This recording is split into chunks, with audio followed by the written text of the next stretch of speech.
तो हेलो दोस्तों, मैं हूं आपका दोस्त और होस्ट सुनील और आप सुन रहे हैं सुनील हॉरर स्टोरी।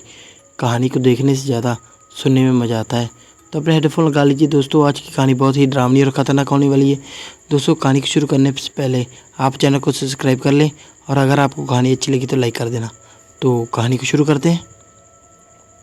ये कहानी एक स्कूल ट्रिप की है, जो कि हंसी मजाक की शुरुआत से शुरू हुई, लेकिन धीरे धीरे ऐसी भयानक सच्चाई की ओर बढ़ गई सुनने वाले के भी रोंगटे खड़े हो जाएं। ये कोई आम कहानी नहीं है, बल्कि एक ऐसी घटना है जो ना भुलाने वाली है, ना ही दिल दहलाने वाली। ये बात साल 2018 की है, जब दिल्ली से नामी स्कूल अपने 10वीं और 11वीं के स्टूडेंट को लेकर एक एडवेंचर ट्रिप पर निकला था। मैं स्कूल का नाम तो नहीं ले सकता कई कारणों की वजह से। वो जगह थी हिमाचल के जंगलों में बसा हुआ एक छोटा सा गांव, जहां पर ट्रिप जानी थी। कसोल के पास, जहां स्कूल ने एक कैंपिंग ट्रिप का इंतजाम किया हुआ था। 30 स्टूडेंट, 2 टीचर और 2 लोकल ड्राइवर के साथ ये ग्रुप बस निकल पड़ी। बस का माहौल गजब था। लड़के लड़कियां गाना गा रहे थे, चिप्स के पैकेट खुल रहे थे और टीचर बार बार चिल्लाकर शांत होने को कह रहे थे। लेकिन जैसे ही बस दिल्ली के चमक धमक से दूर निकली और हिमाचल की गुमनाम वादियों की या कह सके सड़कों पर पहुंची, माहौल में एक अजीब सी शांति छा गई। शायद थकान की या फिर जंगल की वो गहरी खामोशी जो बस की खिड़कियों से अंदर झांक रही थी। इतनी खामोशी। रात के 9 बजे ग्रुप कैंप साइट पर पहुंचा। कैंप साइट एक घने जंगल के बीचों बीच थी, जहां चारों तरफ ऊंचे ऊंचे दीवार के पेड़ थे। हल्की सी ठंडी हवा चल रही थी और दूर कहीं कुत्तों की भौंकने की आवाज़ आ रही थी। टेंट सभी पहले से लगे हुए थे और गाइडेंस ने आग जलाकर खाना तैयार करना शुरू कर दिया और स्टूडेंट्स को ग्रुप में बांटकर अकेला कर दिया गया। सभी रोल नंबर के वाइज टेंट में रहने के लिए टीचरों ने चुन लिया और सबसे ज़्यादा उत्साहित था वो जो कश मार रहे थे, टीचर की नकल उतार रहे थे और कह रहे थे कि रात में जंगल में भूतों की तलाश करेंगे। सभी ने खाना खाया और सबको अपने टेंट में जाने के लिए कहा गया, लेकिन राहुल, विक्की और अर्जुन को नींद नहीं आ रही थी। तभी उन्होंने चुपके से प्लान बनाया, अभी रात को टेंट से निकलकर जंगल में थोड़ा सा घूमेंगे। उन्हें मज़ा चाहिए था, थ्रिलर चाहिए था। इसलिए रात को करीब 1 बजे जब सब सो चुके थे, तीनों चुपचाप अपने टेंट से निकले। उनके पास एक टॉर्च और मोबाइल फ़ोन था, जिसका सिग्नल जंगल में आता जाता रहता था।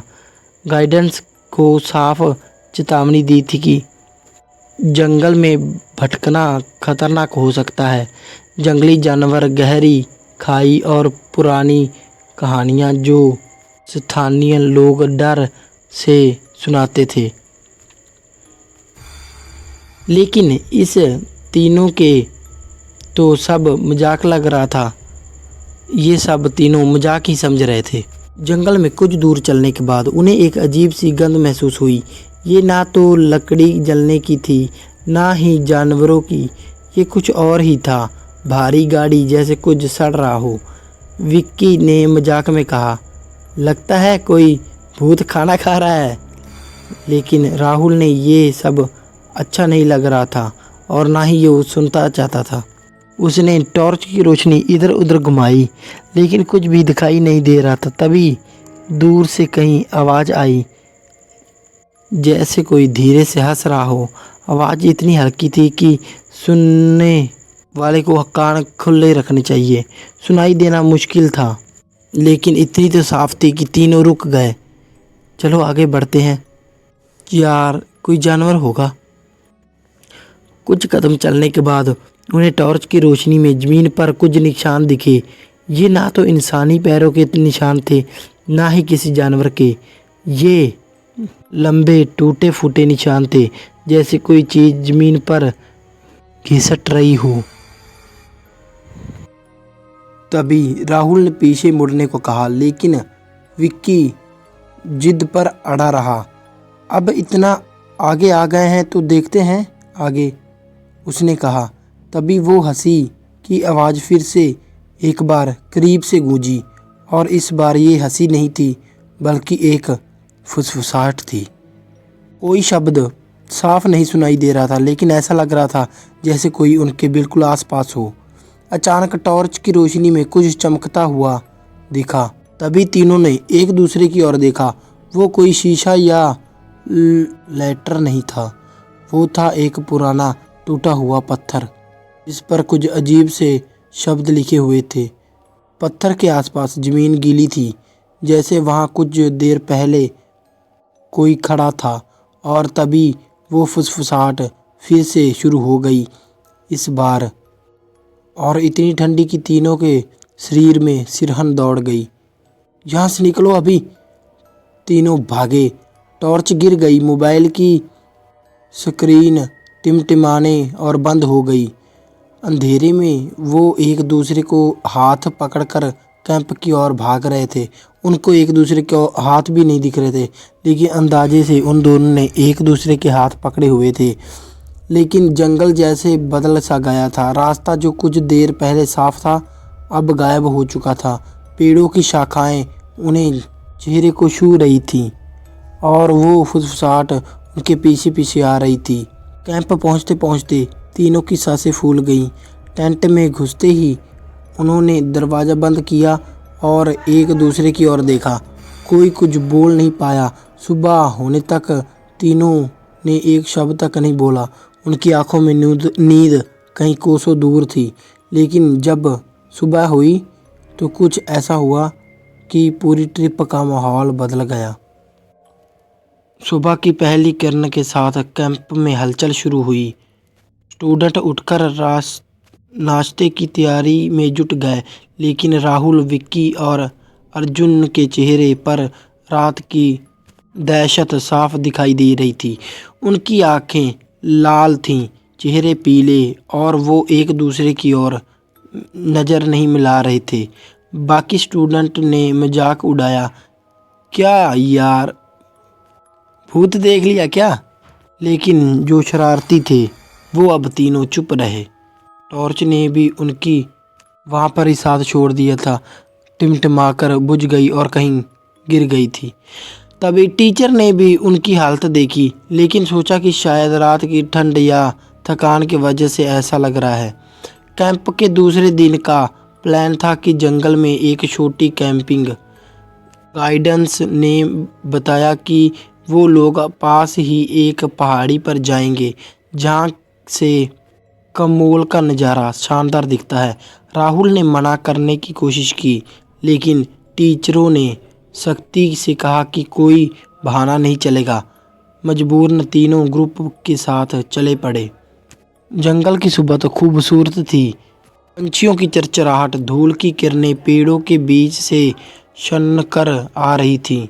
लेकिन राहुल, विक्की और अर्जुन के लिए ये सब बेकार था। उनके दिमाग में रात की ही वह फुसफुसाहट, वो सिरहन, वो घिसटनों के निशान और वो पत्थर बार बार घूम रहा था। ट्रैकिंग के दौरान ग्रुप एक छोटे से खुले मैदान में रुका। वहाँ एक पुराना ढाबा था। शायद कभी कोई मंदिर या चौकी रही होगी। ढाबा भी सुनसान पड़ा था। उस ढाबे के पास कुछ पत्थर बिखरे हुए थे और एक उसके पास ढांचा था। उसमें से एक पत्थर पर वही अजीब से निशान थे जो तीनों ने रात को देखे थे। राहुल का दिल जोर जोर से धड़कने लगा। उसने विक्की और अर्जुन को इशारा किया और तीनों पीछे हट गए। लेकिन तभी एक ग्राइडर जिसका नाम था रमेश, उसके पास आया और बोला, क्या हुआ लड़के, डर क्यों रहे हो? ये तो बस पुराने निशान हैं। जंगल में ऐसे बहुत निशान हैं। राहुल ने हिम्मत कर पूछा, रमेश भैया ये निशान क्या है? और वो फुसफुसाहट।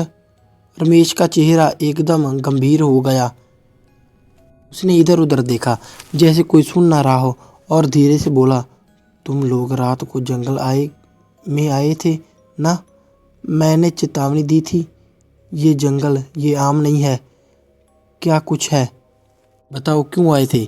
यहाँ कुछ है जो सालों से, वो पत्थर, वो निशान, वो किसी और चीज़ के है। उसने आगे कुछ नहीं कहा और ग्रुप को वापस बुलाने चला गया। राहुल, विक्की और अर्जुन अब पूरी तरह डर चुके थे। उनके फैसला किया कि वो टीचर को सब बताएंगे और ट्रिप कैंसिल करेंगे। लेकिन जब वो टीचर के पास पहुँचे तो कुछ और ही हुआ। एक दूसरा गार्डन जिसका नाम था गोविंद उनके पास आया और बोला, तुम तीनों को कुछ दिखा ना? सुनो, ज़्यादा सोचो मत, वो बस जंगल की हवा है, तुम्हारे दिमाग का वहम है। लेकिन अगर तुमने किसी को बताया तो तुम्हारी बात कोई नहीं मानेगा और फिर वो चीज़ तुम्हें ढूंढेगी। गोविंद की बातों में एक अजीब सी धमकी थी। तीनों ने चुप रहने का फैसला किया, लेकिन उनके मन में डर और सवाल उभर रहे थे। वो चीज़ क्या थी? वो फुसफुसाहट, वो निशान और वो गाइडन के चेहरे पर डर।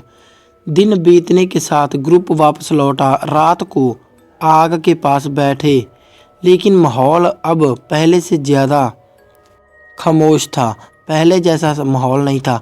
हर कोई खामोशी में डूबा हुआ था, जैसे जंगल की हवा में कुछ भारीपन घुल गया हो।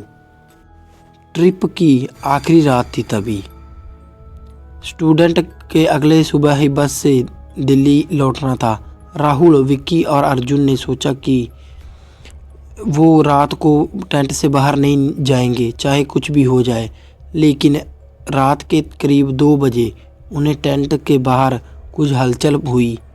पहले तो लगा कि हवा चल रही है, लेकिन फिर एक अजीब सी आवाज़ आई, जैसे कोई ज़मीन पर कुछ घसीट रहा हो। वो वही घसीटने की आवाज़ थी जो उन्हें पहले भी रात सुनाई दी थी। तीनों सांसें रोककर बैठ गए। टेंट की जिप धीरे धीरे खुलने की आवाज़ आई, लेकिन कोई अंदर नहीं आया। अर्जुन ने हिम्मत कर टॉर्च जलाई और बाहर झाँका। वहाँ कुछ नहीं था, बस अंधेरा और वो गाड़ी सड़ी हुई गंध। लेकिन जब उन्होंने टॉर्च नीचे की तो उनके होश उड़ गए। टेंट के ठीक बाहर टेढ़े मेढ़े निशान थे जो जंगल में दिखे थे, और वो निशान अब उनके टेंट के सामने थे। राहुल ने चिल्लाने की कोशिश की, लेकिन उसकी आवाज़ जैसे गले में ही अटक गई हो। तभी वो फुसफुसाहट शुरू हो गई। इस बार साफ और इतनी करीब लग रहा था जैसे उनके कानों में ही बोल रहा हो कोई, तुमने देख लिया, अब तुम मरोगे। तीनों ने एक दूसरे का हाथ पकड़ा और टेंट से बाहर भागे। लेकिन जंगल अब जंगल नहीं लग रहा था। पेड़ों की शाखाएं जैसे जीवित हो गई हों। उन्होंने उनको पकड़ने की कोशिश की शाखाओं ने। हवा में एक अजीब सी ठंड थी और घसीटने की आवाज़ उनके पीछे पीछे आ रही थी, जैसे अगली बारी उनकी हो। कैंप के बाकी टेंट वाले गायब थे। ना टीचर, ना स्टूडेंट, ना गार्डन्स। सब अंधेरे में कहीं विलुप्त हो गए थे। बस वो हलचल और फुसफुसाहट थी अंधेरे में। तभी दूर कहीं रोशनी दिखी उनको। तीनों उस ओर भागे, सोचकर कि शायद कैंप वहाँ है। लेकिन जब वो करीब पहुँचे तो वो रोशनी आग थी, और आग के पास कुछ था। वो कोई इंसान नहीं था और ना ही जानवर। वो एक साया था। साया, लंबा, टेढ़ा मेढ़ा, जिसके हाथ ज़मीन तक लटक रहे थे। उसकी आंखें बिल्कुल लाल आग की तरह जल रही थीं, जो तीनों को ही घूर रही थीं। वो साया हिला और उनकी ओर आगे बढ़ा। तीनों चीखे, लेकिन उनकी आवाज़ जंगल में गूंजकर गायब हो गई। अगली सुबह जब ग्रुप दिल्ली के लिए रवाना होने वाला था, टीचरों ने देखा कि राहुल, विक्रम और अर्जुन गायब थे। गार्डन्स ने जंगल की सर्च किया, लेकिन कुछ नहीं मिला, ना उनके कपड़े, ना उनके बैग, ना कोई निशान। पुलिस बुलाई गई लेकिन जंगल में कुछ भी नहीं मिला। स्थानीय लोगों का कहना था कि ऐसा पहले भी हो चुका है। जंगल में कुछ है, कोई चीज़, कोई पुरानी भूली भटकी चीज़ जो उन लोगों को ले जाती है जो उनके घर में घुसते हैं या उनके निशान देखते हैं, जो उन लोगों को ही ले जाती है। निशान देखने के लिए भी उनको ही दिखाते हैं जो जिनको ले जाना होता है उन्होंने। गार्डनर्स ने कभी इस बारे में बात नहीं की, लेकिन रमेश ने बाद में एक पत्रकार को बताया कि वो पत्थर वो किसी प्राचीन चीज़ का अवशेष हैं जिसे जंगल में अपने अंदर छिपा रखा है। स्कूल ने इस बात को दबा दिया। राहुल, विक्की और अर्जुन के परिवार को पैसे देकर थोड़ा चुप करा दिया गया और उनको बताया गया कि वो जंगल में भटक गए, लेकिन जो लोग उस ट्रिप पर थे वो आज भी उस रात को नहीं भूलते और ना ही उस रात की बात करते हैं। जंगल की वो फुसफुसाहट, वो घसीटने के निशान और वो छाया, वो सब इतना वास्तविक था कि उन्हें भूलना नामुमकिन है। और हाँ, अगर कोई कमोल के उस जंगल के कैंपिंग के लिए जाए तो स्थानीय लोग एक ही सवाल देते हैं और एक ही सवाल पूछते हैं, पहले तो सलाह देते हैं रात को जंगल में मत जाना, और अगर गए तो कभी वापस नहीं आओगे, क्योंकि वो चीज़ वो अभी भी वहाँ है, किसी नए शिकार का इंतज़ार कर रही है। तो दोस्तों, कैसी लगी आपको कहानी? लाइक शेयर कमेंट करके ज़रूर बताना और चैनल को सब्सक्राइब कर लेना। मिलते हैं इससे भी डरावनी और ख़तरनाक कहानी में। तब तक के लिए धन्यवाद।